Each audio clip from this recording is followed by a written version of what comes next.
Hello everyone, very welcome to our channel study PYQ and this is Satyam Parmar. स्वागत है आप सभी का आपके अपने यूट्यूब चैनल स्टडी पीवाईक्यू पर। और आज अपन लोग डिस्कस करने वाले हैं पीजीटी 2021 का पेपर। इसको सॉल्व करेंगे जिसमें टोटल 125 क्वेश्चन पूछे जाते हैं। जिसमें से अपन लोगों ने 25 क्वेश्चन को सॉल्व कर दिया था। टोटल 100 क्वेश्चन बचे हैं और आज अपन लोग 50 क्वेश्चन को सॉल्व करेंगे। और जो नेक्स्ट वाला सेशन होगा उसमें फिर से 50 करेंगे। अभी आप लोगों को 2-3 दिन जो सेशन मिलेगा वो ऑफलाइन ही मिलेगा, क्योंकि यहाँ पे बाढ़ का दिक्कत बनी हुई है। बारिश बहुत ज्यादा हो रही है और जिसके कारण इंटरनेट बहुत दिक्कत कर रहा है। तो क्या है, लाइव क्लास तो हो नहीं पा रही है। मैं ये वाली क्लास भी अपलोड करती हूँ तो उसमें भी बहुत ज्यादा घंटे लग जाते हैं अपलोड करने में। तो आप लोग समझ सकते हैं। तो चलिए शुरू करते हैं अपना ये सेशन, जिसमें पहला क्वेश्चन आप लोग देखेंगे। आंसर अगर आप लोगों को आते तो आप लोग कमेंट में भी करते जाएंगे, कोई दिक्कत नहीं है। Abyssal plains are found in, बेतलीय मैदान पाए जाते हैं कहाँ पे पाए जाते हैं? निम्न नदी घाटियों में, महासागरीय खाइयों में, अंतः महासागरीय कंदराओं में या फिर गहरे सागरीय मैदानों में। लोअर रिवर वैलीज में, ओशियनिक ट्रेंसेस में, सबमरीन कैनियंस में या फिर डीप सी प्लेन्स में। तो देखिए, जो बेतलीय मैदान होते हैं ये कहाँ पे होते हैं? तो आप लोगों ने देखा होगा जब आप लोग पढ़ते हैं महाद्वीप और महासागर को, तो जिसमें आप लोग महाद्वीप ढाल के बाद में एक मैदान पढ़ते हैं समुद्र में। कहाँ पे पढ़ते हैं आप लोग? महासागर में पढ़ते हैं ना। तो इसको क्या बोला जाता है? यही तो क्षेत्र होता है बितलीय मैदान। तो ये कहाँ पे हो जाएगा? ये होता है गहरे सागरीय मैदानों में। और इनको क्या कहा जाता है? डीप सी प्लेन्स में आप लोगों को बितलीय मैदान मिलते हैं। अगर देखा जाए तो सबसे ज्यादा जो हिस्सा होता है वो किसका होता है? इन्हीं क्षेत्र का होता है, गहरे महासागर सॉरी सागरीय मैदानों का होता है। टोटल 75.9% 100 में से महासागरों का बेतलीय मैदान का ही हिस्सा होता है। ठीक है, तो आपका जो ऑप्शन होगा वो डी करेक्ट हो जाएगा। अब बात कर लेते हैं कि किसके पास में कितना मैदान है। तो सबसे ज्यादा जो मैदान पाया जाता है वो किसका है? प्रशांत महासागर का। प्रशांत महासागर का कितना है? 80.3%। इसका कितना हो जाएगा? 80.3% इसके पास में मैदानी भाग है। यानी कि महासागर का जो तली वाला क्षेत्र है, समतल वाला क्षेत्र, इसके ऊपर में पानी तो है लेकिन ये वाला क्षेत्र समतल है। ठीक है। फिर इसके बाद में आता है आप लोगों का हिंद महासागर। हिंद महासागर के पास में कितना है? 80.1%। फिर आता है आप लोगों का अटलांटिक, काफी कम है। अटलांटिक आता है। अटलांटिक के पास में कितना है? 54.9% है। ठीक है, अगर सभी महासागरों का मिलाकर के देखा जाए तो कितना हो जाएगा? 75.9% जो कैसा है? सागरीय मैदान क्षेत्र है। इसको आप लोग याद रखेंगे। और इसकी गहराई भी पूछी जाती है तो इसको भी देख लीजिए। इसकी जो टोटल गहराई होती है 3000 से लेकर के 6000 मीटर तक होती है। ठीक है, कितनी होती है? 3000 से लेकर के 6000 मीटर तक इसकी गहराई पाई जाती है। बेतलीय मैदान के बारे में आप लोगों ने पढ़ लिया। डी ऑप्शन हो जाएगा करेक्ट। चलिए नेक्स्ट क्वेश्चन देखते हैं। नेक्स्ट है यहाँ पे, which one of the following sequence of iron and steel plant of India from north to south is correct. यानी कि नॉर्थ से लेकर के, उत्तर से लेकर के आपको दक्षिण में पूछा गया है। भारत के लौह इस्पात संयंत्रों के उत्तर से दक्षिण के निम्नलिखित क्रमों में से कौन सा क्रम सही है? बोकारो, बर्नपुर, जमशेदपुर और राउरकेला। तो अब इनको उत्तर से दक्षिण में आप लोग मिलाएंगे। तो सबसे पहले आप लोग चलेंगे बोकारो। बोकारो कहाँ पे है? झारखंड में है, सबसे नॉर्थ में ये हो जाएगा। बर्नपुर आप लोगों का पश्चिम बंगाल में है। जमशेदपुर झारखंड में है। फिर आप लोगों का राउरकेला आता है जो कि उड़ीसा में होगा। ठीक है, बोकारो, जमशेदपुर।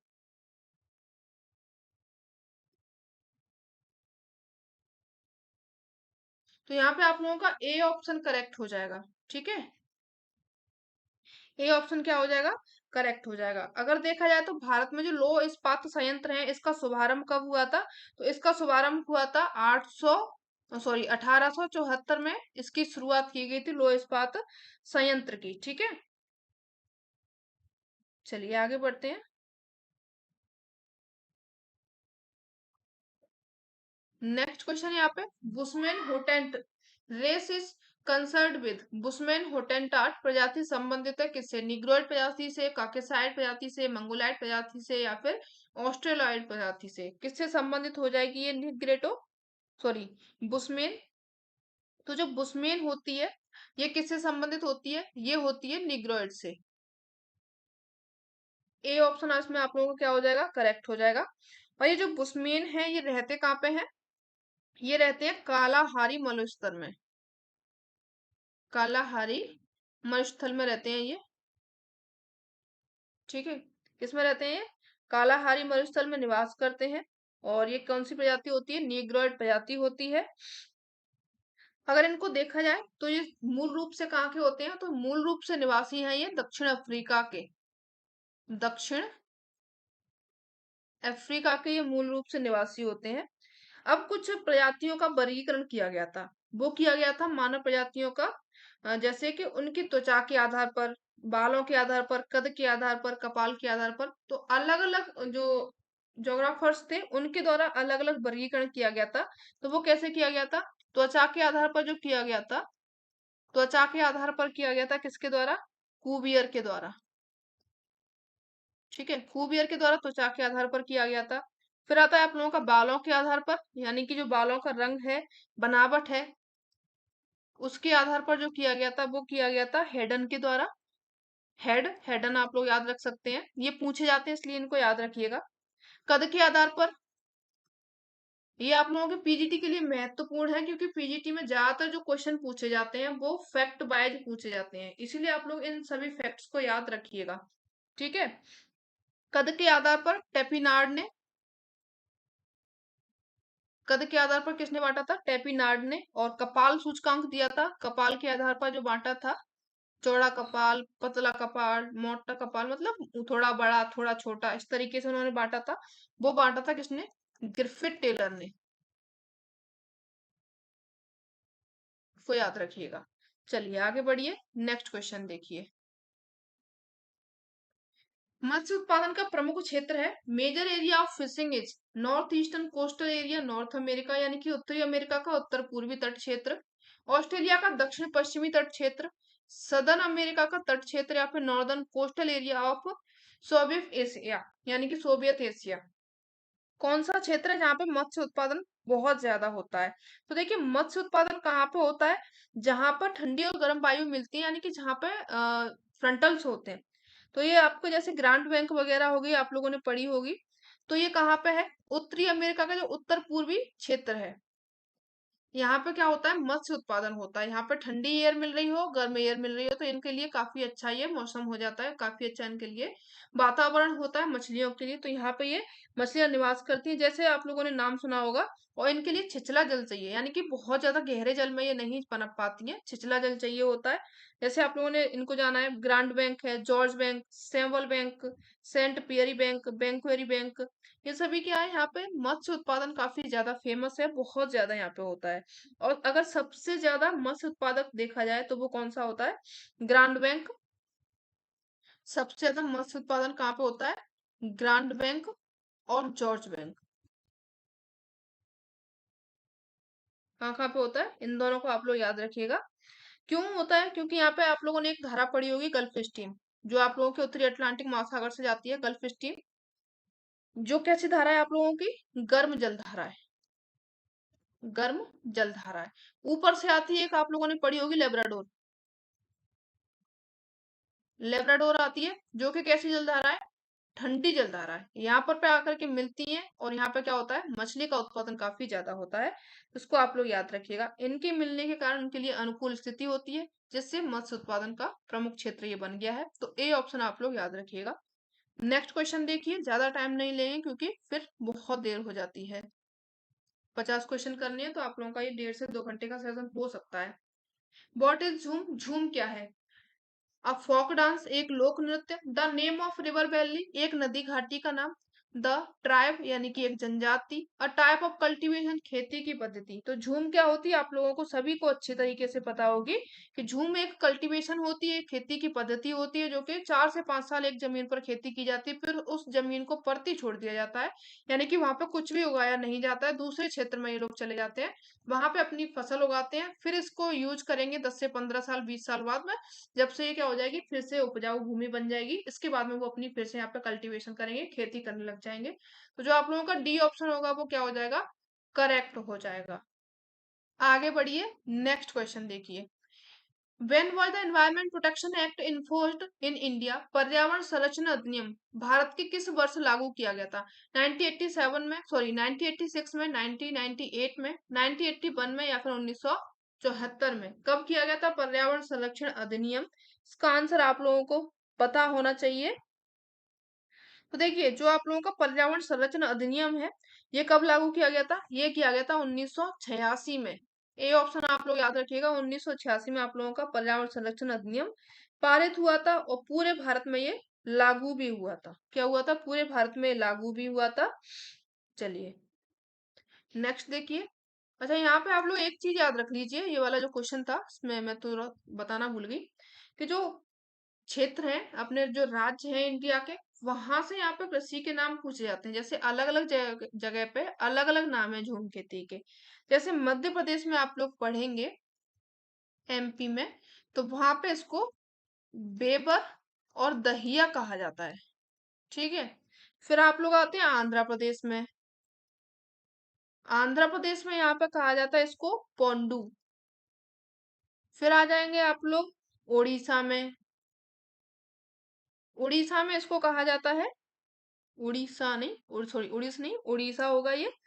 इसको कहा जाता है कमान, बिंगा और धाबी। ये इसको उड़ीसा में कहा जाता है। फिर आते हैं आप लोग केरल में। केरल में इसको कहा जाता है कुमारी। हमारे यहाँ पे नाम के आगे कुमारी लगाते हैं, वहां पे इसको खेती में कहा जाता है। फिर आ जाएंगे आप लोग राजस्थान में। राजस्थान में इसको कहा जाता है बत्रा। ठीक है, क्या कहा जाता है इसको? बत्रा। और फिर आ जाएंगे आप लोग दक्षिण भारत में, यानी कि बिल्कुल पूरे दक्षिण भारत में अगर पूछा जाए तो वहां पे इसको जारा और एरका कहा जाता है। दक्षिण भारत में इसको जारा और एरका कहा जाता है। इन नामों को आप लोग याद रखिएगा क्योंकि ये पीजीटी के फेमस क्वेश्चन है, पूछे जाते हैं यहाँ से। चलिए आगे बढ़ते हैं नेक्स्ट क्वेश्चन। और आप लोग टीजीटी के बोल रहे हैं एंड असिस्टेंट प्रोफेसर के भी बोल रहे हैं, तो ऐसा करना पड़ेगा कि 2 सेशन या 3 सेशन रखने पड़ेंगे, तभी आप लोगों के कवर हो पाएंगे। तो अगर आप लोग सहमत है तो बता दीजिए। तो एक सेशन आप लोगों का सुबह 8-9 बजे करीब में हो जाएगा, दूसरा 12 से 1 के बीच में हो जाएगा, और तीसरा आप लोगों का ये 9 बजे होता है। तो इसको आप लोग बता दीजिएगा एक बार कि 3 सेशन हो जाए या नहीं हो, तो जिसमें तीनों के पीवाईक्यू आप लोगों के सॉल्व हो जाएंगे, टीजीटी के भी, पीजीटी के भी और असिस्टेंट प्रोफेसर के भी। चलिए आगे बढ़िए, नेक्स्ट क्वेश्चन देखिए। What is the solution of energy crisis in the world? विश्व में ऊर्जा संकट का समाधान क्या होना चाहिए? वैकल्पिक ऊर्जा, ऊर्जा की कटौती करनी चाहिए, पेट्रोलियम का यूज करना चाहिए, या फिर कोयला होना चाहिए? किसका यूज करें जिससे अपन लोग क्या करेंगे, जो ऊर्जा संकट है उसका समाधान हो जाए? तो देखिए सबसे बढ़िया क्या होती है, अल्टरनेटिव एनर्जी। क्या होती है ये? ऊर्जा, वैकल्पिक ऊर्जा। हमें तरह तरह की ऊर्जा जैसे यूज करनी चाहिए, कभी कोयला, तेल, गैस, तीनों तरह की ऊर्जा का हमें क्या करना चाहिए, उपयोग करना चाहिए। एक ही तरीके की अगर अपन लोग यूज करेंगे तो उसका तो खत्म होना बिल्कुल तय है कि वो खत्म होनी ही होनी है। तो इसीलिए अपन लोग क्या करेंगे, कभी सौर ऊर्जा भी इसमें शामिल करेंगे, कोयला भी इसमें शामिल करेंगे, और इसमें आप लोग तेल और गैस को भी शामिल करेंगे। तो ये क्या हो जाएगी आप लोगों की वैकल्पिक ऊर्जा हो जाएगी। ठीक है, जिसमें आप लोग पवन ऊर्जा को भी शामिल कर लेंगे। सॉरी, मैं थोड़ा सा आपको क्या बता रही हूँ, मैं खुद समझ नहीं आ रहा। वैकल्पिक ऊर्जा में आप लोग किसको पढ़ेंगे? जैसे आप लोग कोयला, गैस, तेल इनको करेंगे तो ये तो जल्दी खत्म होंगी ना। कोयला, गैस, तेल, इन ऊर्जा को जब आप लोग यूज करते हैं, ये यहीं पे दिमाग चल रहा है यहाँ पे। ठीक है, जो इन ऊर्जा को आप लोग यूज कर रहे हैं, तो जैसे एक बार आप लोगों ने यूज कर ली तो आप इसका दोबारा से यूज कर नहीं सकते हैं, यानी कि एक बार यूज दूसरा बार खत्म। अब जैसे आप लोगों ने अपनाया पवन ऊर्जा को, पवन कभी खत्म होने वाली है, कभी खत्म होने वाली नहीं है। सौर ऊर्जा को आप लोगों ने अपनाया, सूर्य कभी डूबने वाला है, कभी नहीं डूबने वाला, शाम को चला जाता है अपने घर पर, सुबह फिर से उसको वापस आना है, वो अपनी ड्यूटी पूरी तरीके से निभाता है। ठीक है। फिर आप लोग ज्वारीय ऊर्जा, जो आपके समुद्र में आते हैं, ज्वार, ज्वार और भाटा, यानी कि चंद्रमा और सूर्य का इस पे प्रकोप होता है, उसमें भी क्या होता है, ऊर्जा बनती है अच्छे तरीके से, उसका आप लोग यूज कर सकते हैं। भूतापीय ऊर्जा का भी आप लोग यूज कर सकते हैं। तो ये क्या होती है, आप लोगों की अल्टरनेटिव एनर्जी होती है, वैकल्पिक ऊर्जा होती है, जो कि थोड़ी देर के लिए गायब होती है, उसके बाद में फिर से बनने लगती है। थोड़ी देर के लिए जब वो गायब होती है, इतना आप लोगों का चार्ज हो जाता है, तो उससे आप लोग ऊर्जा का काम चला सकते हैं। तो ये आप लोगों की क्या हो जाएगी, अल्टरनेटिव एनर्जी या फिर वैकल्पिक ऊर्जा हो जाएगी। कोयला, गैस, तेल के स्थान पर आप लोग को किसका यूज करना है, सौर ऊर्जा, पवन ऊर्जा, ज्वारीय ऊर्जा, भूतापीय ऊर्जा। इनका सबसे बहुत से बहुत ज्यादा इनका आप लोगों को बढ़ावा देना है, तभी आप लोग ऊर्जा संकट जो हो रहा है उससे समाधान पा सकते हैं। चलिए आगे बढ़िए, नेक्स्ट क्वेश्चन देखिए।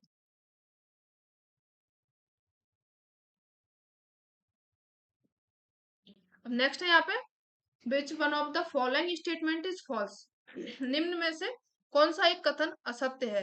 The population of metropolitan cities and conversation of India is increasing rapidly, यानी कि भारत के महानगरों और सन्नगरों की जनसंख्या में तीव्र गति से वृद्धि हो रही है। ठीक है। सेकंड दिया गया है यहाँ पे, the four metropolitan cities Mumbai, Kolkata, Chennai and Delhi account for over 85% of the richest people of the country, यानी कि चार महानगरों मुंबई, कोलकाता, चेन्नई और दिल्ली में देश के 85% से भी अधिक संपन्न लोग निवास करते हैं। सी में दिया गया है, Conservation in India are characterized by poverty, unemployment, insecurity and high rate of crimes. सन्नगरों में निर्धनता, बेरोजगारी, असुरक्षा, अपराध की दर उच्च है। ठीक है। डी में दिया गया है कि there is adequacy of civic amenities and infrastructure facility and metropolitan cities and conurbation, consequently life is enjoyable. महानगरों और एवं सन्नगरों में नगरीय सुविधाओं तथा आधारभूत सुविधाओं की पर्याप्तता है, फलतः जीवन वहां का आनंददायक बता रहा है। भाई देखो, आप लोग जाओगे मेट्रोपॉलिटन एरिया में, जो महानगर होते हैं, कॉन्वर्जेशन होते हैं, काफी ज्यादा कंजस्टेड होते हैं। वहां पे आप लोगों ने देखा होगा कि ऊंची ऊंची इमारतें तो बनी है, आप लोगों को लगेगा बहुत पैसे वाले हैं। हाँ, पैसे वाले वो लोग होते हैं तभी वहां पे वो लोग रह रहे हैं। काफी उनके महंगे महंगे फ्लैट्स होते हैं, उनमें वो लोग रह रहे हैं। लेकिन ये बात क्या कर रहा है, आनंददायक की, वो भी किसके उसमें कंपेयर में कर रहा है, नगरीय सुविधाओं के। नगरीय सुविधाओं में आप लोग जाओगे तो जितनी सुविधाएं हैं उतनी यहाँ पे नहीं, खुली हवा इन लोगों को मिल रही है, पॉल्यूशन बहुत कम देखने को मिल रहा है। जो महानगर सरनगर है, यहाँ पे लोगों को निर्धनता काफी ज्यादा देखने को मिल रही है, बेरोजगारी भी है, असुरक्षा भी महसूस करते हैं क्योंकि वहां पे क्राइम बहुत ज्यादा होता है। तो ये सब क्या है, तो ये वाला जीवन जो है आनंददायक नहीं है, उनकी सिर्फ मजबूरी है कि वो वहां पे काम के लिए जा रहे हैं, रह रहे हैं, फिर उनको वहीं पे बसना पड़ रहा है। तो आनंददायक नहीं होगा। डी ऑप्शन आप लोगों का क्या हो जाएगा, करेक्ट हो जाएगा। बाकी का इसमें कहा गया कि 85% से अधिक संपन्न लोग यहाँ पे निवास करते हैं, तो बिल्कुल आप लोगों ने देखा होगा बड़े बड़े जो हस्तियां होती हैं वो सब इन्हीं जगह पे रहती हैं। तो ये आप लोगों का क्या हो जाएगा, करेक्ट हो जाएगा। जो सही आंसर है वो डी ऑप्शन हो जाएगा। चलिए आगे बढ़िए। एक बार को ऐसा लगेगा कि आनंददायक होता है वहां का जीवन, अपन लोग इसको करेक्ट लगा दें, क्योंकि हम जैसे छोटे शहरों में रहने वाले लोग हैं या फिर हम लोग गांव में रहने वाले लोग हैं। तो गांव में रहने वाले लोग क्या समझते हैं कि जो शहर में रह रहे हैं लोग, उनकी जिंदगी बहुत ज्यादा आसान है, बहुत ज्यादा बढ़िया है। खूब अच्छे से उनके पास में एसी है, फ्रिज है, टीवी, कूलर, सारी सुविधाएं उनके पास में है। इतनी सुविधाएं हमारे पास में नहीं है। लेकिन आज भी आप लोग जाओगे गांव का टेम्परेचर मापना और उस एक जो महानगर है या फिर जो सन नगर है वहां का टेम्परेचर मापना, 2 से 3 डिग्री का टेम्परेचर डिस्टेंस आप लोगों को हमेशा देखने को मिलेगा। ठीक है। तो उनकी जिंदगी आनंददायक नहीं होती है। चलिए आगे बढ़िए, नेक्स्ट क्वेश्चन देखिए। Nimbostratus is an example of, वर्षा स्तरीय एक उदाहरण है किसका, हाई क्लाउड्स यानी उच्च मेघ का, मीडियम क्लाउड्स यानी मध्य मेघ का, लो क्लाउड्स यानी कि निम्न मेघ का, नन यानी कि कोई नहीं। तो जो वर्षा स्तरीय होता है ये किसका उदाहरण होता है, ये होता है निम्न मेघ का। किसका होता है, लो क्लाउड्स का होता है। सी ऑप्शन आप लोगों का क्या हो जाएगा, करेक्ट हो जाएगा। अब इन मेघों की जो हाइट होती है वो कितनी होती है, इनकी हाइट होती है 2500 मीटर से भी कम होती है। कितनी होती है, 2500 मीटर से भी इनकी हाइट कम होती है। इसको आप लोग याद रखेंगे। अगर इनका रंग देखा जाए तो गहरा भूरे रंग का इनका रंग होता है, भूरा होता है, गहरा। ठीक है, भूरा हमारे यहाँ पे दूध वाला है, तो उसका भी कलर थोड़ा सा गहरा ही है, हंसने की बात नहीं है, पर बता रही हूँ गहरा भूरा होता है ये। चलिए आगे बढ़ते हैं।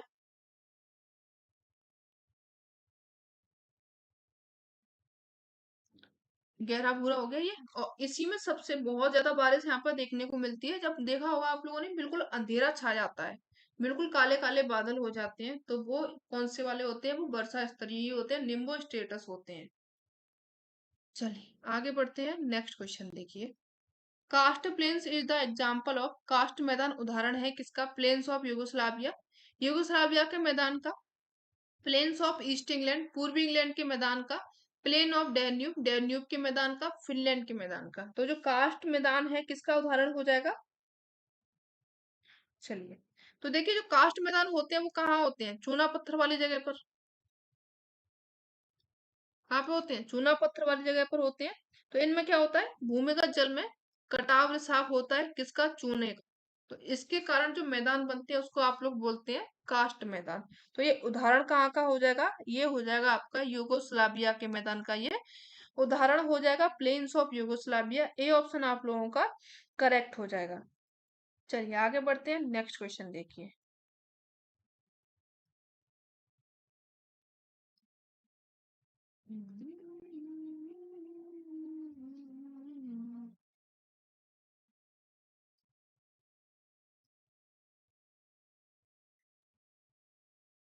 Examine the following statement and select the correct answer using the code given below. इसके ऑप्शन आप लोगों को नेक्स्ट पेज में दिए गए हैं, क्योंकि क्वेश्चन ज्यादा बड़ा था ये। पहला यहाँ पे दिया गया है कि the southern oscillation is closely linked with Walker circulation. दक्षिणी दोलन का वॉकर परिचालन से घनिष्ठ संबंध होता है। Gilbert Walker was head of the Indian meteorological service. Gilbert Walker भारतीय मौसम विज्ञान सेवा के अध्यक्ष थे। The positive index of southern oscillation, दक्षिणी दोलन का सकारात्मक सूचकांक निर्बल व्यापारिक पवनों का सूचक है। The negative index of southern oscillation, ये क्या हो गया? चलिए, indicate high pressure over Indian ocean and low pressure over east Pacific ocean. यानी कि दक्षिणी दोलन का नकारात्मक सूचकांक हिंद महासागर में उच्च दाब एवं पूर्वी प्रशांत महासागर में निम्न दाब इंगित करता है। तो अब यहाँ पे आप लोगों को सही उत्तर का चयन करना है। नीचे ऑप्शन यहाँ पे आप लोगों को दिए गए हैं, ऑप्शन देख लीजिए, फिर उसके बाद में फिर से क्वेश्चन की तरफ में चलते हैं। चलिए, तो देखिए यहाँ पे ये क्वेश्चंस दिए गए हैं, सॉरी ऑप्शंस दिए गए हैं। ऑप्शन में जो दिया गया है कि दक्षिणी दोलन का वॉकर परिचालन से घनिष्ठ संबंध होता है, बिल्कुल आप लोगों ने एल नीनो ला नीना को पढ़ा होगा और वॉकर जो संचलन है उसको पढ़ा होगा। तो इसका संबंध किससे होता है? वॉकर संचलन से होता है, घनिष्ठ संबंध होता है। तो ये भी क्या हो जाएगा? करेक्ट हो जाएगा। तो ये एक पहला ऑप्शन आप लोगों का करेक्ट है। फिर दूसरा दिया गया यहाँ पे, Walker Gilbert was head of the Indian meteorological service. क्या ये सही होगा? बिल्कुल सही होगा। जो गिलबर्ट वॉकर है ये क्या हो जाएंगे? भारतीय मौसम विभाग के सेवा अध्यक्ष रहे थे, ये भी करेक्ट है। फिर आप लोगों का तीसरा दिया गया है कि दक्षिणी दोलन का सकारात्मक प्रभाव बता रहा है, व्यापारिक पवनों का ये सूचक होता है। तो देखिए यहाँ पे व्यापारिक पवनों का सूचक तो ये नहीं होता है। तो ये क्या हो जाएगा आप लोगों का? ऑप्शन जो दिया गया थर्ड वाला ये करेक्ट, सॉरी इनकरेक्ट हो जाएगा। फोर्थ में दिया गया था negative index of southern oscillation indicate high pressure over Indian ocean and low pressure over east Pacific ocean, ये इसमें होता है। तो ये क्या हो जाएगा आप लोगों का? फोर्थ ऑप्शन करेक्ट हो जाएगा। एक दो और चार, एक दो और चार ये आप लोगों का दिया गया है सी में। ठीक है, कहाँ पे दिया गया है? सी में दिया गया है, यानी कि आप लोगों का सी ऑप्शन करेक्ट हो जाएगा। आगे बढ़ते हैं, नेक्स्ट क्वेश्चन देखिए। The concept of areal differentiation is also called, क्षेत्रीय विभेदन की संकल्पना को भी कहा जाता है क्या?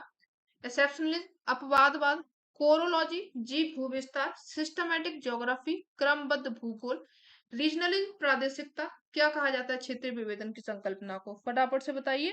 तो यहाँ पे देखिए जो आप लोगों का करेक्ट आंसर हो जाएगा वो क्या हो जाएगा? इसको कहा जाता है कोरोलॉजी। जीव भूविस्तार भी इसको कहा जाता है क्षेत्रीय विभेदन की संकल्पना को। बी ऑप्शन आप लोगों का करेक्ट हो जाएगा। ये जो क्षेत्रीय विभेदन शब्दावली है, सबसे पहले इसका उपयोग किसके द्वारा किया गया था? तो इसका जो प्रयोग किया गया था वो किया गया था कार्ल सावर के द्वारा।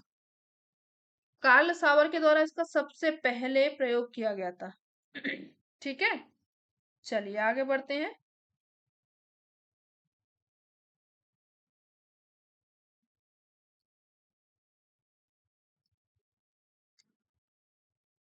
विच one of the following has the longest duration निम्नलिखित में से कौन सी सबसे लंबी अवधि है? इयोन है, कल्प है, महाकल्प है, युग है। आप लोगों ने पढ़ा होगा इयोन, या फिर जिसमें आप लोग इनको पढ़ते हैं आर्कियोजॉइक, प्रोटोजॉइक, इन सभी को पढ़ते हैं, प्री कैम्बियन, कल्प, इन सबको पढ़ते हैं।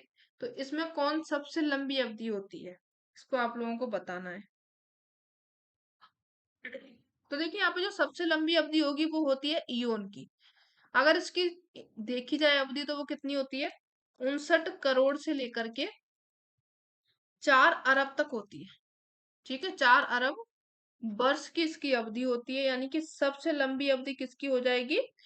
इयोन की हो जाएगी। ए ऑप्शन आप लोगों का करेक्ट हो जाएगा। नेक्स्ट है यहाँ पे, where shifting cultivation is called milpa. कहाँ पर स्थानांतरित कृषि को मिल्पा कहा जाता है? अभी अपन लोगों ने पढ़ा था राज्य पर, यानी कि जो इंडियन स्टेट्स हैं उनका पढ़ लिया था, लेकिन अभी यहाँ पे आप लोगों से कंट्री वाइज पूछा गया है। मध्य अमेरिका, सेंट्रल अमेरिका में, गेबन में, फिलीपींस में, ग्वाटेमाला में। तो मिल्पा कहाँ पे कहा जाता है ये आप लोगों को बताना है। तो मिल्पा कहा जाता है मध्य अमेरिका में। ठीक है, कहाँ पे कहा जाता है? मध्य अमेरिका में। इसमें आप लोग एक नाम और जोड़ लीजिए, मैक्सिको।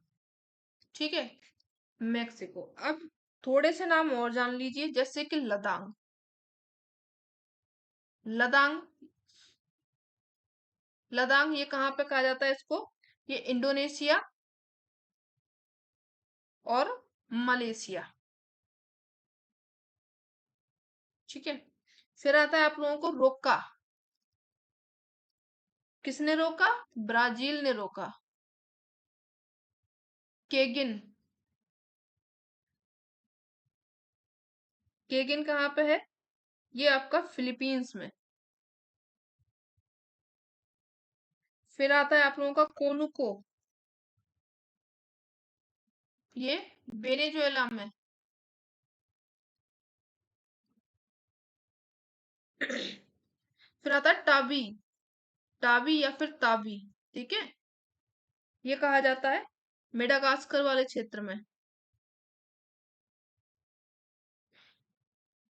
मसोले, कांगो और मध्य अफ्रीका में।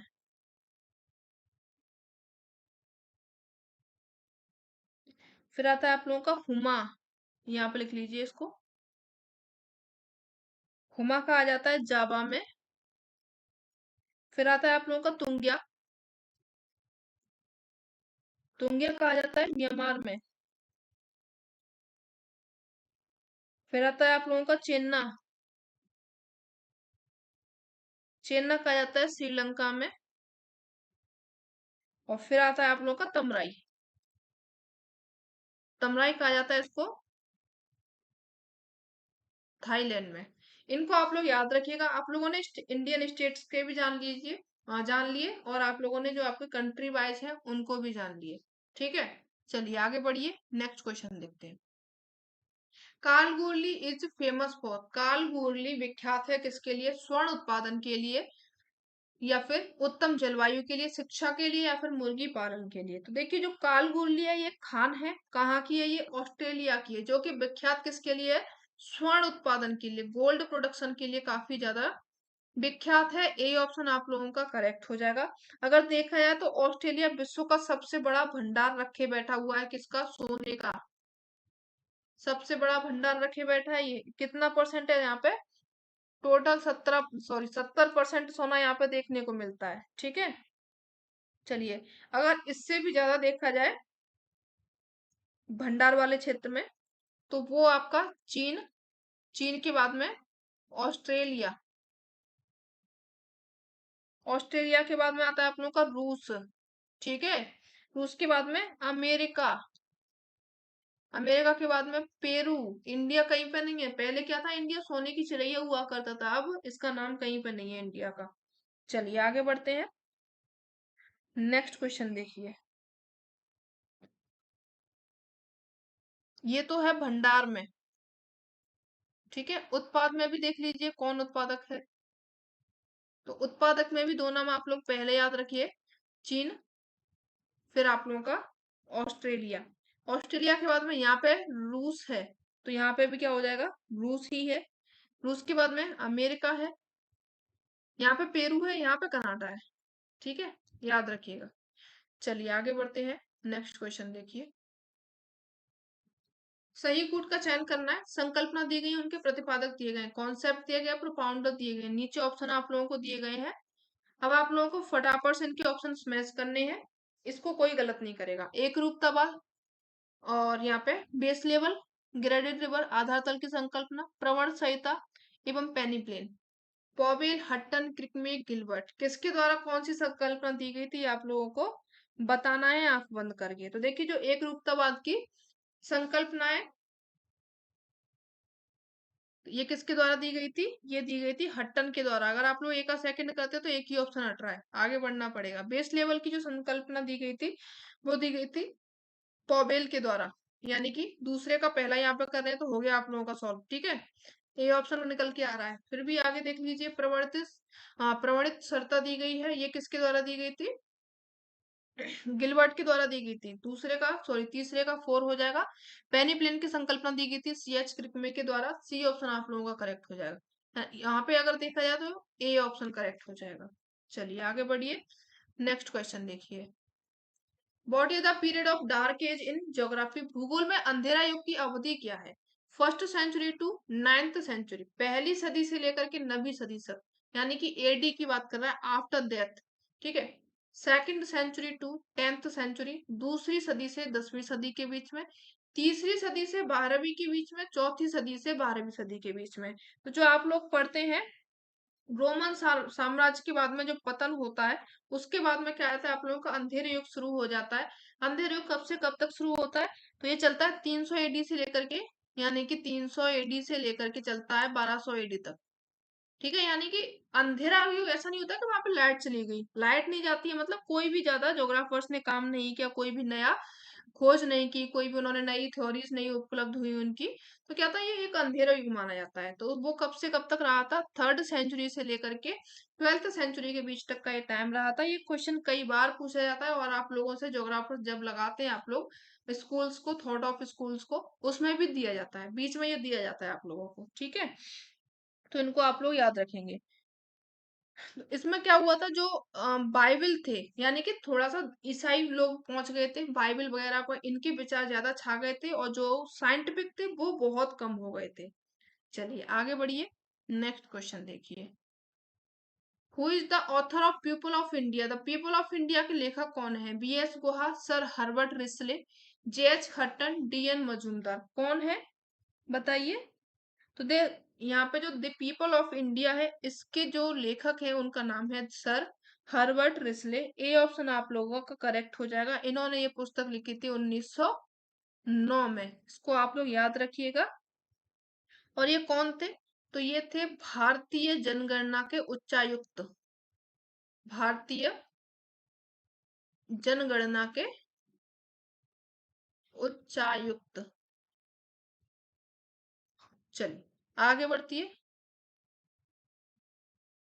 विच one of the following state is leading producer of coffee in India? निम्नलिखित में से कौन सा राज्य भारत में कॉफी का शीर्ष उत्पादक राज्य है? केरल, कर्नाटक, तमिलनाडु, महाराष्ट्र। तो जो शीर्ष उत्पादक राज्य हो जाएगा, यानी कि सबसे ज्यादा कॉफी अगर पी जाती है 2020 और 21 के आंकड़ों से देखा जाए, तो वो कौन सा हो जाएगा? कर्नाटक है। ठीक है, 2020 और 21 के आंकड़ों से देखा जाए तो वो कौन सा हो जाएगा?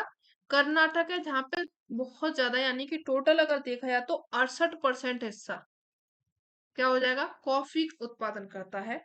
ठीक है, चलिए अगर दूसरे और तीसरे नंबर पर आप लोगों से पूछते हैं, तो दूसरे नंबर पर आप लोगों का क्या हो जाएगा? केरल हो जाएगा, और तीसरे नंबर पर तमिलनाडु हो जाएगा। ठीक है, ये दूसरे पर और ये तीसरे पर हो जाएगा। अब कॉफी के लिए टेम्परेचर कितना चाहिए, और जो वार्षिक वर्षा होती है वो कितनी चाहिए, इसको भी आप लोग याद रखिए। तो 16 डिग्री से लेकर के 28 डिग्री के बीच में इसको क्या चाहिए होता है? तापमान चाहिए होता है।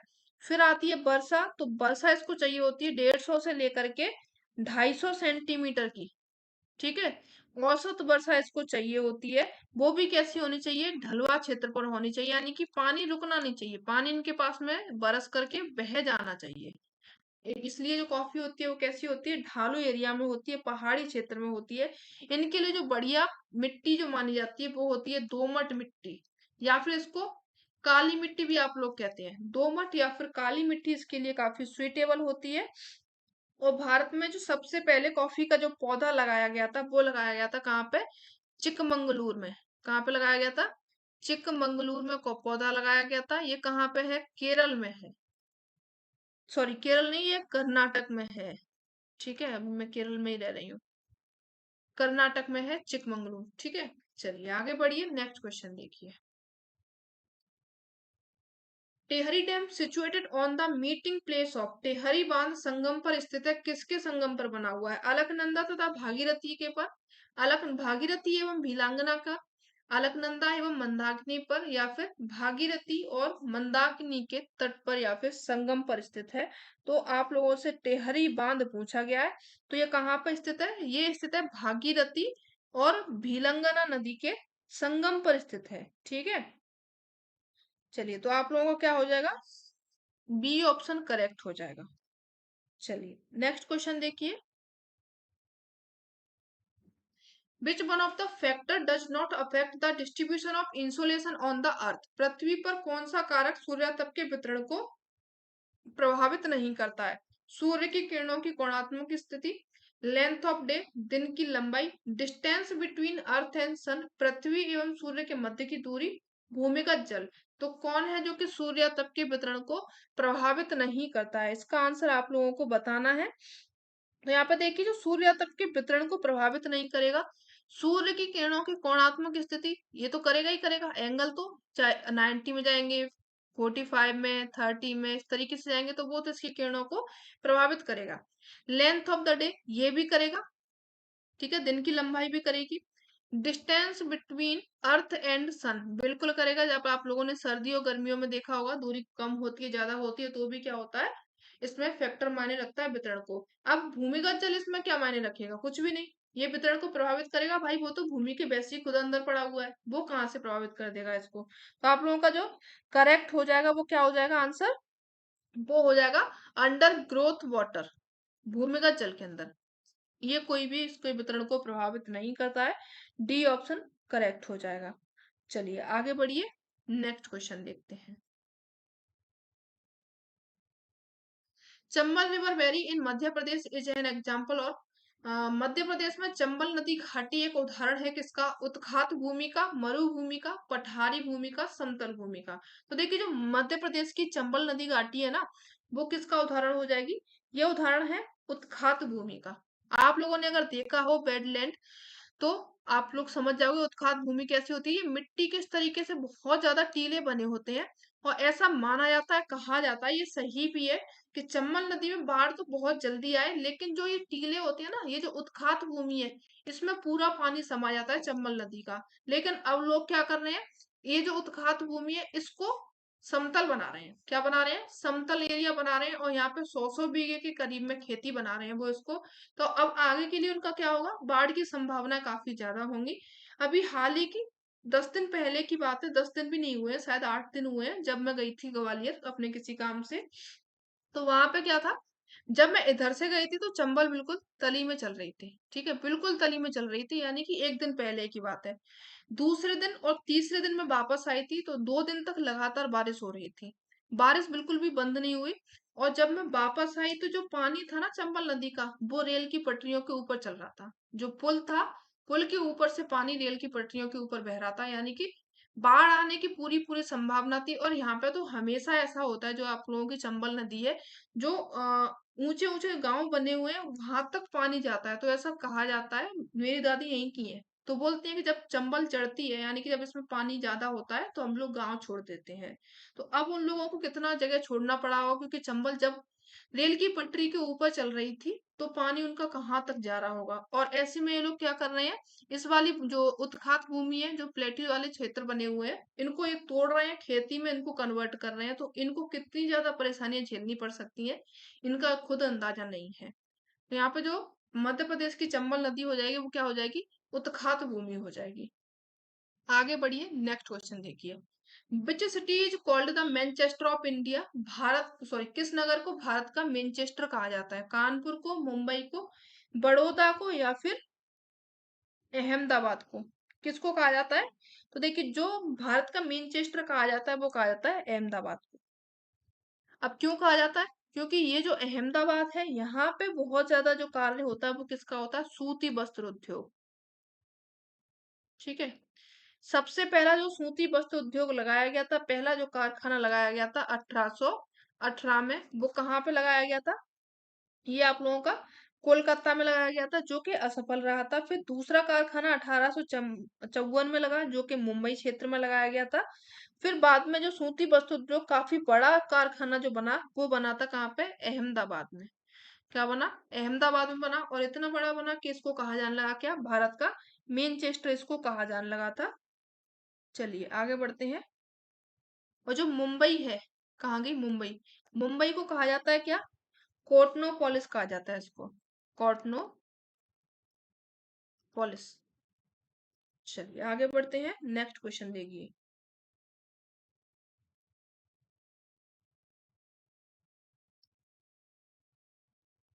इन which of the following district in India the largest mica belt is found? निम्नलिखित में से भारत की किन जिलों में सबसे बड़ी अभ्रक मेखला पाई जाती है? बालाघाट तथा छिंदवाड़ा में, उदयपुर, अजमेर, अलवर में, सलेम, धर्मपुरी, हजारीबाग, गया और मुंगेर में। तो कहाँ पे पाई जाती है अभ्रक मेखला, माइका बेल्ट?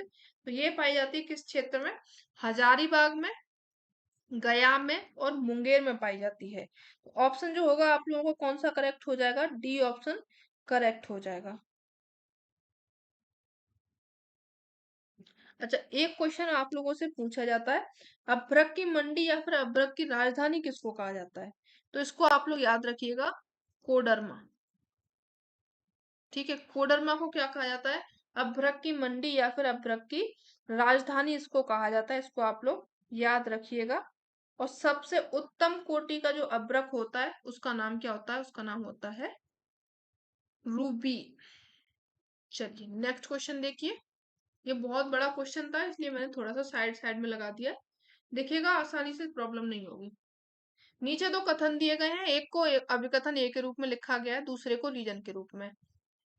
शासन कह रहा है, during the summer monsoon period of thermal anticyclone is formed in the middle part of troposphere at 500 MB level over Tibet plateau. तिब्बत पठार के ऊपर क्षोभ मंडल के मध्य भाग पर 500 मिलीबार स्तर पर तापीय प्रति चक्रवात दशाएं ग्रीष्मकालीन मानसून के समय उत्पन्न होती है। प्रति चक्रवाती दशाओं की बात कर रहे हैं। रीजन बता रहा है, Tibet plateau acts as a high level heat source. Tibet plateau जो है उच्च तलीय ऊष्मा स्रोत के रूप में कार्य करता है। अब कितना सही है कितना गलत है ये आप लोगों को बताना है। तो देखिए, यहाँ पे ये जो बात कर रहा है कि मानसून के समय में प्रति चक्रवाती हवाएं यहाँ पे उत्पन्न होती है, यानी कि बिल्कुल शांत हवाएं यहाँ पे उत्पन्न होती हैं। उसका कारण बता रहा है कि जो तिब्बत का पठार है, यहाँ पे उच्च तलीय ऊष्मा स्रोत होती है, इसके रूप में ये कार्य करता है। तो जो ये बात इसकी सही बता रहा है, मेन कारण यहाँ पे क्या है? तिब्बत का पठार है, और उसका भी क्या कारण है? यहाँ पे उच्च तलीय ऊष्मा स्रोत है, यानी कि यहाँ पे हीट का कार्य करता है। तो ऑप्शन जो होगा आप लोगों का क्या हो जाएगा? ए करेक्ट होना चाहिए। दोनों सही है तथा आर ए की सही से व्याख्या भी करता है। ठीक है, तो जो आपका ए ऑप्शन दिया गया वो करेक्ट हो जाएगा। चलिए, क्योंकि ये प्रति चक्रवात की कह रहा है, अगर चक्रवात की कहता तो गलत हो जाता। What is called hot and dry wind in Egypt? मिस्र में गर्म एवं शुष्क हवाओं को क्या कहा जाता है? सिमून, हरमट्टन, बोरा और खमसिन। क्या कहा जाता है इसको? तो देखिए, जो मिस्र है यहाँ पे गर्म एवं शुष्क हवाओं को कहा जाता है खमसिन। ठीक है, इसकी कंप्लीट वीडियो मेरे इसी चैनल पे डली हुई है। अब आप लोग हवाओं को पूरी तरीके से अच्छे से पढ़ सकते हैं, मैप के द्वारा यहाँ पे पढ़ाई की है। उन हवाओं को आप लोग जा करके पढ़िएगा जरूर। ठीक है, चलिए नेक्स्ट क्वेश्चन देखिए। Which of the following forest is called lungs of earth? किन वनों को पृथ्वी का फेफड़ा कहा जाता है? उष्णकटिबंधीय वर्षा वाले वन को, भूमध्य सागरीय वन को, मानसूनी वन को, या फिर कोड़धारी वन को, कैनीफेरस को?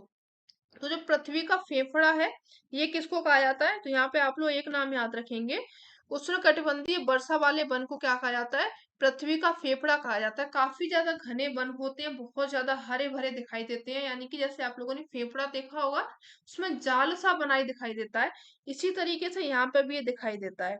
अगर इनका विस्तार देखा जाए तो 10 डिग्री आप लोग भूमध्य रेखा से 10 डिग्री नॉर्थ में जाएंगे और 10 डिग्री साउथ में जाएंगे। इस क्षेत्र में आप लोगों को बहुत ज्यादा उष्णकटिबंधीय वर्षावन देखने को मिलेंगे, जिनको कि आप लोग क्या बोलते हैं? पृथ्वी का फेफड़ा बोलते हैं। चलिए आगे बढ़िए, नेक्स्ट क्वेश्चन देखते हैं। यहाँ पर अगर देखा जाए तो 80% जैव विविधता पाई जाती है इसी क्षेत्र में, एक इस वाले क्षेत्र में, ठीक है, इतने वाले क्षेत्र में। अगर पृथ्वी ऐसे 100% है, ये आपकी टोटल जो पृथ्वी है 100% है, तो इसका 8% कुल किसके पास में है? उष्णकटिबंधीय वर्षावनों के पास में है। ये आप लोगों से अभी यूजीसी नेट में क्वेश्चन लगाने के लिए आया था, जो आप लोगों ने लगाया भी होगा। चलिए नेक्स्ट क्वेश्चन देखते हैं। Who is the father of geography among them? इनमें से किसको भूगोल का जनक कहा जाता है? यार इतना कुछ ही क्वेश्चन। टॉलेमी, एराटोस्थनीज, हेरोडोटस या फिर अरस्तु? तो जो ज्योग्राफी के पिता हैं, भूगोल के पापा हैं, जनक हैं, किसको कहा जाता है? तो यहाँ पे आप लोग एक नाम याद रखेंगे, एराटोस्थनीज। इनको क्या कहा जाता है? भूगोल का जनक कहा जाता है। अगर ये नहीं होते तो हम लोग पता नहीं भूगोल पढ़ते कि नहीं पढ़ते, ठीक है। इन्होंने एक पुस्तक भी लिखी थी जिसका नाम आप लोग याद रखेंगे, ज्योग्राफिया। वैसे ज्योग्राफिया नाम से कई सारी पुस्तकें लिखी गई हैं, लेकिन इनकी पूछी जाती है, आप लोग याद रख लीजिएगा। चलिए नेक्स्ट क्वेश्चन देखते हैं। नेक्स्ट यहाँ पे, Sir Herbert Risley classified the Indian races into how many groups? Sir Herbert Risley के द्वारा भारतीय प्रजातियों को कितने वर्गों में विभाजित किया गया था? 8 वर्गों में, 6 वर्गों में, 7 वर्गों में या फिर 9 वर्गों में? तो जो हर्बर्ट रिसले हैं, इनके द्वारा भारतीय प्रजातियों को बांटा गया था टोटल 7 वर्गों में, इनके द्वारा बांटा गया था। सी ऑप्शन आप लोगों का ऑप्शन सही हो जाएगा, ठीक है। 1901 में ये क्या रहे थे? भारतीय जनगणना के अध्यक्ष रहे थे, इसको आप लोग याद रखिएगा, इसीलिए इनसे आपसे क्वेश्चन पूछा गया है। 7 टोटल कौन कौन से वर्ग थे, इसको पढ़ लीजिए। तो पहला जो वर्ग था वो था इंडो आर्यन, दूसरा वर्ग था इनका द्रविडियन, तीसरा वर्ग था इनका मंगोलाइड,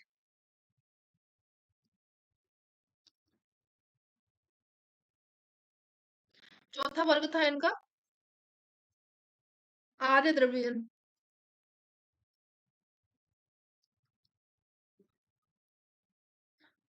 पांचवा वर्ग था इनका मंगोल द्रविडियन, और छठवा था इनका साइथो द्रविडियन, सातवां था इनका तुर्को ईरानी, ठीक है। ये हर्बर्ट रिसले के द्वारा 7 वर्गों में वर्गीकृत किया गया था भारतीय प्रजातियों को, इनको आप लोग याद रखिएगा। एक और नाम आप लोग याद रखिएगा इसी में, जो डॉक्टर गुहा थे, इन्होंने भारतीय उपमहाद्वीप की जनसंख्या को टोटल 6 जाति में और 9 उपभेदों में बांटा था, ठीक है, 6 जाति समूह में और 9 उपभेदों में बांटा था, किसके द्वारा? डॉक्टर गुहा के द्वारा। इनके बारे में पूछा गया तो हो सके इनके बारे में पूछ लिया जाए, इसलिए आप इसको याद रखिएगा। नेक्स्ट क्वेश्चन देखिए। हेरोडोटस बिलोंग टू, हेरोडोटस निवासी थे कहाँ के? इजिप्ट के, टर्की के, ग्रीक के या फिर फ्रांस के? कहाँ के निवासी थे ये? तो जो आप लोगों के हेरोडोटस है, इनको आप लोग इतिहास में भी पढ़ते हैं, भूगोल में भी पढ़ते हैं, इनके बारे में जानना बहुत जरूरी है। कहाँ पर रहते थे ये रहते थे यूनान के, यानी कि ग्रीक के निवासी रहे थे। ये सी ऑप्शन आप लोगों का करेक्ट हो जाएगा। इनका एक काफी फेमस स्टेटमेंट है, इसको अगर आप लोगों ने नहीं पढ़ा तो आप लोगों ने भूगोल और इतिहास को नहीं पढ़ा। इनका कहना था कि समस्त इतिहास का भौगोलिक दृष्टि से अध्ययन करना चाहिए और समस्त भूगोल का ऐतिहासिक दृष्टि से वर्णन करना चाहिए या फिर अध्ययन करना चाहिए, तो हम दोनों को क्या हो जाएगा, अच्छे से समझ पाएंगे। चलिए आगे बढ़िए, चलिए नेक्स्ट क्वेश्चन देखते हैं। Who is the pioneer of modern oceanography? आधुनिक समुद्र विज्ञान के प्रणेता कौन है? जॉन मर्रे, थॉमसन, लुईस अगासिस या फिर एडवर्ड फोर्ब्स। तो यहाँ पे आप लोगों से पूछा गया समुद्र विज्ञान के प्रणेता, तो इसमें आप लोग जानते हैं जॉन मर्रे को। ठीक है, इनका नाम आप लोगों ने पढ़ा होगा, इनके द्वारा थ्योरी भी दी गई है जॉन मर्रे के द्वारा। थ्योरी आप लोगों ने प्रबल वित्तियों से संबंधित पढ़ी होगी, जिसको आप लोग स्थिर स्थल सिद्धांत पढ़ते हैं। स्थिर स्थल सिद्धांत ये किसके द्वारा दिया गया था? मर्रे के द्वारा ही दिया गया था, इनको आप लोग याद रखिएगा। इन्होंने क्या किया था? चैलेंजर अभियान किया था, आप लोगों ने चैलेंजर कटक को पढ़ा है। तो इस कटक की स्कॉटलैंड की भी इन्होंने खोज की थी। तो और इन्होंने कोरल रीफ की संरचना के बारे में भी बताया था, कोरल की उत्पत्ति कैसे हुई थी इसका भी अध्ययन उन्होंने किया था। काफी ज्यादा काम इन्होंने ओशियनोग्राफी में किए हैं, तो इनको आप लोग याद रखिएगा। जो आपका बिबिल थॉम्सन कटक है, इसका भी नामकरण इनके द्वारा ही किया गया था, जॉन मर्रे के द्वारा। और यहाँ पे इन्होंने जो पंख है, जिनको आप लोग लाल पंख, हरे पंख, नीला पंख इनको पढ़ते हैं, इसके बारे में भी बताया गया था। तो इनका काफी ज्यादा योगदान रहा है। आगे बढ़िए, नेक्स्ट क्वेश्चन देखिए।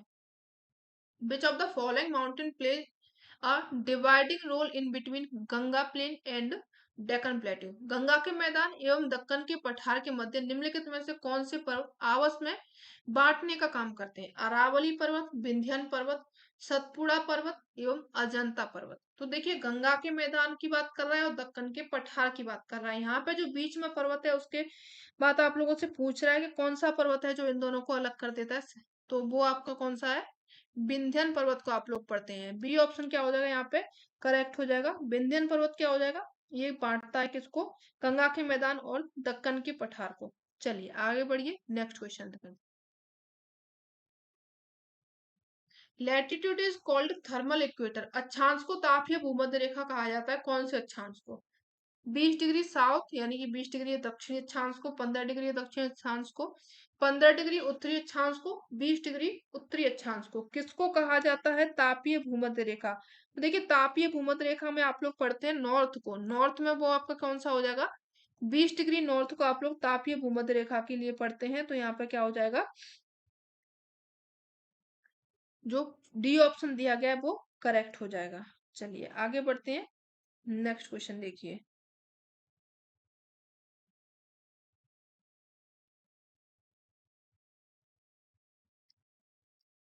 Main ocean trade route of the world is not. विश्व की प्रमुख व्यापारिक समुद्री जलमार्ग नहीं है। चलिए इनको बताइए। संयुक्त राज्य अमेरिका, पश्चिमी यूरोप समुद्री मार्ग, पश्चिमी यूरोप भूमध्य सागर हिंद महासागर मार्ग, Cape of Good Hope oceanic route, Panama canal, New Zealand ocean route. कौन सा होगा जो कि समुद्री व्यापारिक समुद्री जलमार्ग नहीं है? तो ये क्वेश्चन थोड़ा सा कठिन हो सकता है आप लोगों के लिए। देखिए, जो समुद्री व्यापारिक जलमार्ग नहीं है वो ये है संयुक्त राज्य अमेरिका, पश्चिमी यूरोप समुद्री मार्ग ये है, पश्चिमी यूरोप भूमध्य सागर वाला क्षेत्र और हिंद महासागर वाला क्षेत्र ये भी है, उत्तर महासागरीय है और जलमार्ग ये भी है, पनामा नहर, न्यूजीलैंड महासागर मार्ग ये नहीं है कोई भी। ठीक है, डी ऑप्शन क्या हो जाएगा? करेक्ट हो जाएगा। चलिए आगे बढ़ते हैं। क्यों नहीं है? क्योंकि जो पनामा नहर है ना, ये क्या है? जो आपका स्थल खंड था, इसको काट करके बनाई गई है। क्या करके बनाई गई है? इसको काट करके बनाई गई है। और ये क्या करती है? प्रशांत महासागर को कैरिबियन सागर से जोड़ती है। यानी कि ये जो आपका सागर है, इससे कोई भी यूज नहीं है, किसको ज्यादा आर्थिक लाभ इसको नहीं होता है। आर्थिक लाभ किसको नहीं होता है? न्यूजीलैंड को इससे कोई भी ज्यादा आर्थिक लाभ इस यहाँ पे नहीं होता है। तो इसलिए क्या हो जाएगा? ज्यादा महत्वपूर्ण ये व्यापारिक समुद्री जलमार्ग नहीं होगा। डी ऑप्शन आप लोगों का करेक्ट हो जाएगा। नेक्स्ट क्वेश्चन देखिए। नेक्स्ट हो जाएगा यहाँ पे, which of these waves causes contraction and expansion in the rock? इनमें से कौन सी तरंगें चट्टानों में संकुचन व फैलाव लाती हैं? एस वेव है, पी वेव्स हैं, धरातलीय तरंगे हैं, उपयुक्त में से कोई नहीं होगा। यहाँ पे कौन सी तरंगे हैं जो कि चट्टानों में संकुचन और फैलाव दोनों का कार्य करती है? तो वो होती है आप लोगों की पी वेव्स होती हैं। ठीक है, क्या हो जाएगी? ये पी वेव्स होती हैं। ये क्या करती हैं? जो आपकी चट्टानें होती हैं उनमें तरंग पैदा करती हैं, कंपन पैदा करती हैं। और इनकी जो कंपन की दिशा होती है तरंगों की दिशा के ही बराबर चलती है। यानी कि इस तरीके से आप लोगों की तरंगें चल रही हैं, तो यहीं पे इस तरीके से ही क्या हो रहा है? चट्टानों में कंपन होता है। जब चट्टानों में कंपन होता है तो वहां पे क्या होता है, संकुचन और फैलाव दोनों हो जाता है। ठीक है, क्या होता है यहाँ पे, संकुचन और फैलाव दोनों यहाँ पे होता है। तो जो आपकी पी वेव्स होती हैं, ये कैसी होती हैं, ध्वनि तरंगों के समान होती हैं। और ये जो इन पी वेव्स की खासियत होती है, ये गैस, तरल और ठोस तीनों माध्यम से होकर के गुजर सकती हैं। और इन तरंगों को प्राथमिक तरंगे भी कहा जाता है। और सबसे कम जो हानिकारक तरंगे होती हैं वो आप लोगों की पी वेव्स ही होती हैं। बी ऑप्शन करेक्ट हो जाएगा। नेक्स्ट क्वेश्चन देखते हैं।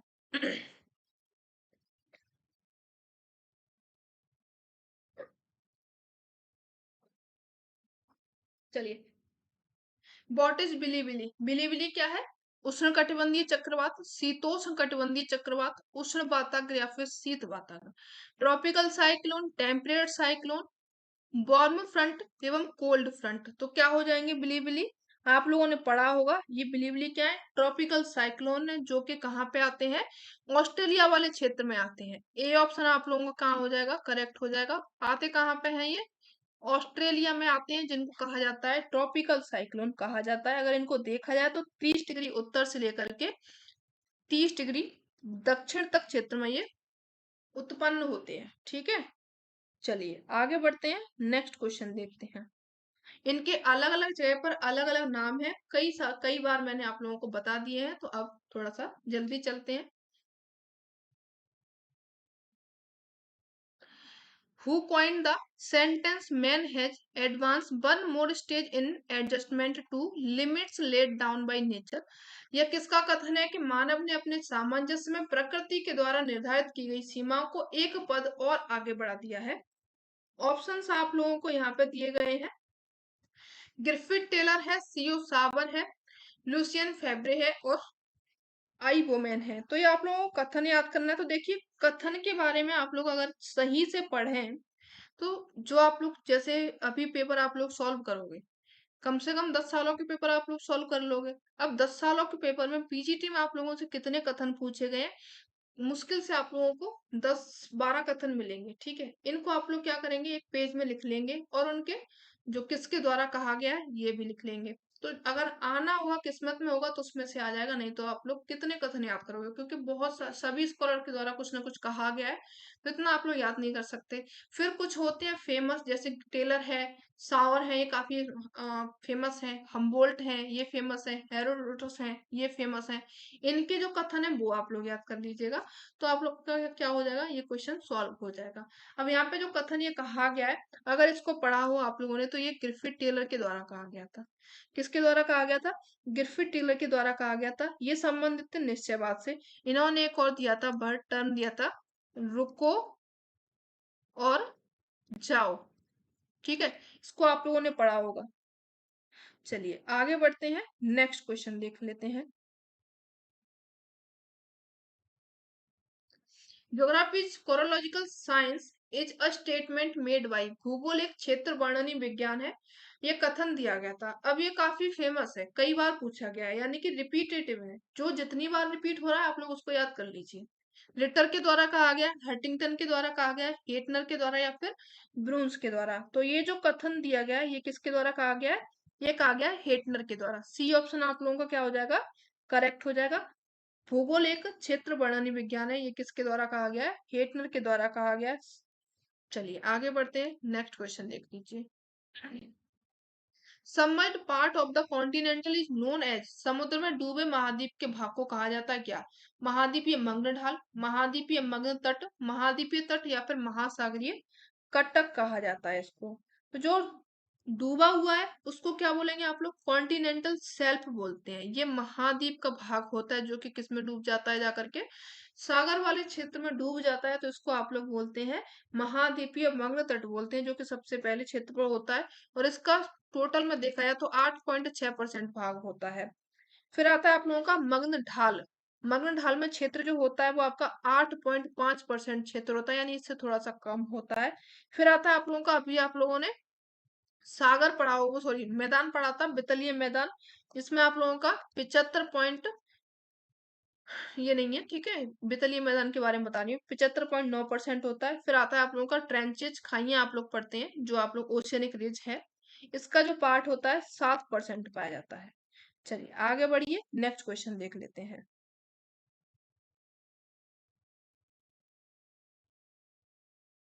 नेक्स्ट यहाँ पे yardang is a topographic feature of.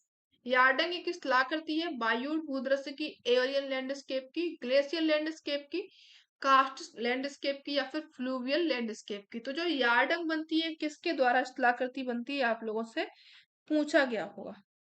तो जो यार्डंग बनता है ये किसके द्वारा बनता है, पवन के द्वारा, एओलियन लैंडस्केप के द्वारा ये कलाकृति बनती है, वो भी कैसे, अपर्दन के द्वारा। ठीक है, ये भी आप लोगों को याद रखना है, अपर्दन है या फिर निक्षेपण है।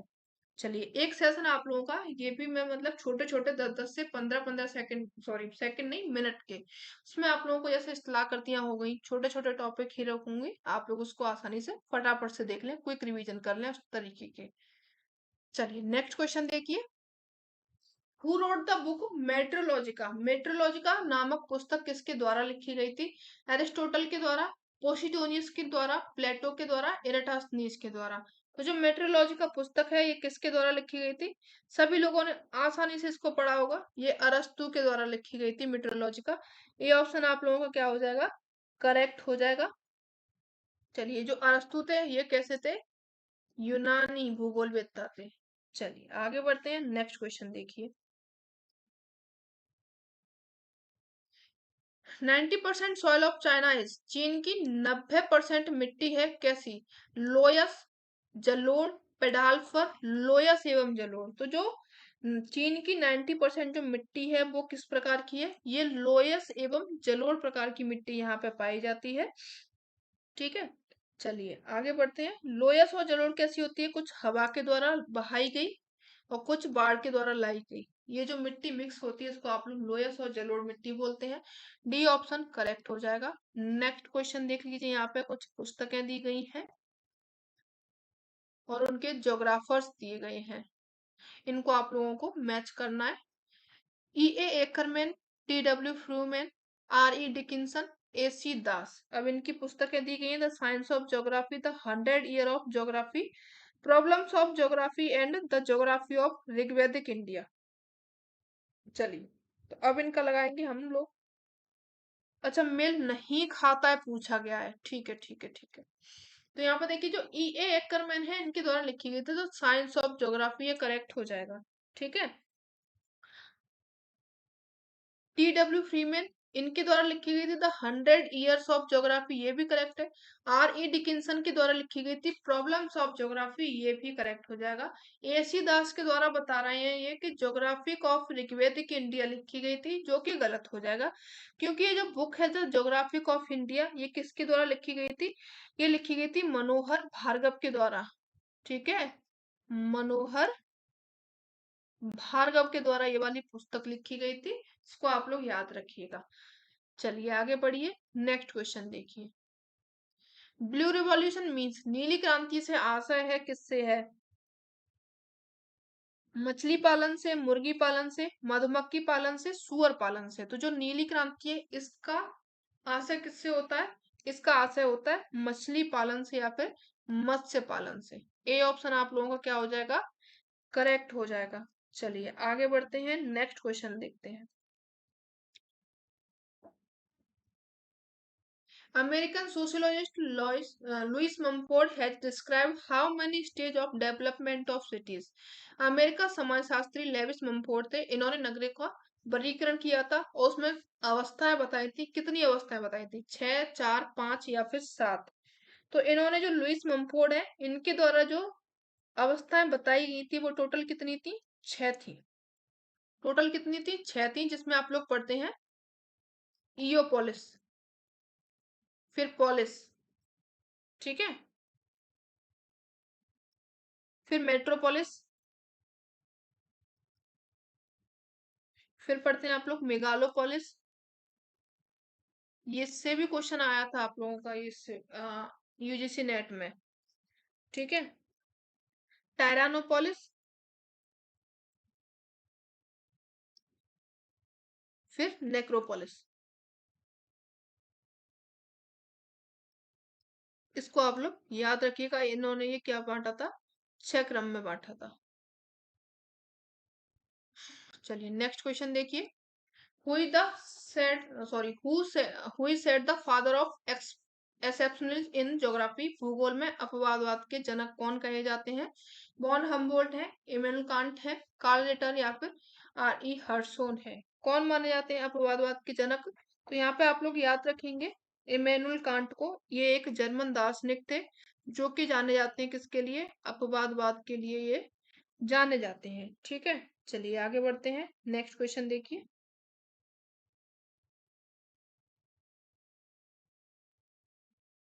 नेक्स्ट यहाँ पे which one of the following country has the highest sex ratio in the world? विश्व में निम्नलिखित में से किस देश में सर्वाधिक यौन अनुपात पाया जाता है? जापान में, यूएसए यानी संयुक्त राज्य अमेरिका में, ब्राजील में या फिर सोवियत रूस में? किस में पाया जाता है ये? देखिए सबसे ज्यादा जो लिंगानुपात पाया जाता, लिंगानुपात नहीं है, हाँ लिंगानुपात ही तो पूछा गया है। तो ये जो पाया जाता है वो कहाँ पे पाया जाता है? ये पाया जाता है रूस में। ठीक है, रूस में कितना है? 116 है रूस में, इसको आप लोग याद रखिएगा।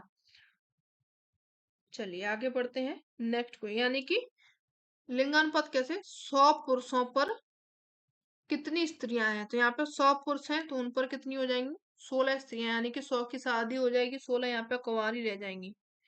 चलिए आगे बढ़ते हैं। अगर टोटल विश्व का पूछा जाए आप लोगों से लिंगानुपात तो वो कितना है? 102 है। 102 पुरुष हैं, 100 पुरुषों पर सॉरी 100 स्त्रियों पर 102 पुरुष हैं। हाँ इस तरीके से, यानी कि 102 नहीं होगा, 100 है। इसको आप लोग याद रखिएगा। चलिए आगे बढ़ते हैं, नेक्स्ट क्वेश्चन देखते हैं।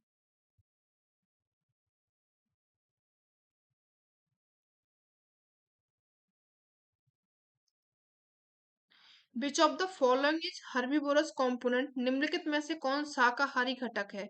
लॉयन, डियर, टाइगर या फिर फ्रॉग? तो शाकाहारी कौन हो जाएगा यहाँ पे? आप लोग हिरन को शाकाहारी में पढ़ते हो। ठीक है, ये सभी और क्या हो जाएंगे? मांसाहारी हो जाएंगे, कीड़े मकोड़े को खा जाते हैं। लॉयन तो खैर इंसानों को भी खा जाता है। चलिए आगे बढ़िए, और आज का ये last question. Gulf stream is, gulf stream क्या है? खाड़ी में एक नदी है, एक महासागरीय धारा है, जेट स्ट्रीम का दूसरा नाम है या फिर एक धरातलीय पवन है? तो जो गल्फ स्ट्रीम हो जाएगी ये क्या होती है? एक महासागरीय धारा है जो कि उत्तरी अटलांटिक महासागर में बहती है, और एक ये गर्म जल धारा है। ठीक है, तो ये हो गए आप लोगों के टोटल 50 क्वेश्चन। टोटल यहाँ पे आप लोगों के 50 क्वेश्चन हो गए। तो अब मिलते हैं अपन लोग नेक्स्ट सेशन में, और ये सेशन आप लोगों को कैसा लगा जरूर बताइएगा। अच्छा लगा हो तो अपने फ्रेंड्स को लाइक भी की सॉरी शेयर भी कीजिएगा। आप लोग अगर चैनल पर नए हो तो इसको सब्सक्राइब शेयर कीजिएगा। मिलते हैं नेक्स्ट सेशन में, तब तक के लिए धन्यवाद। Thanks for watching.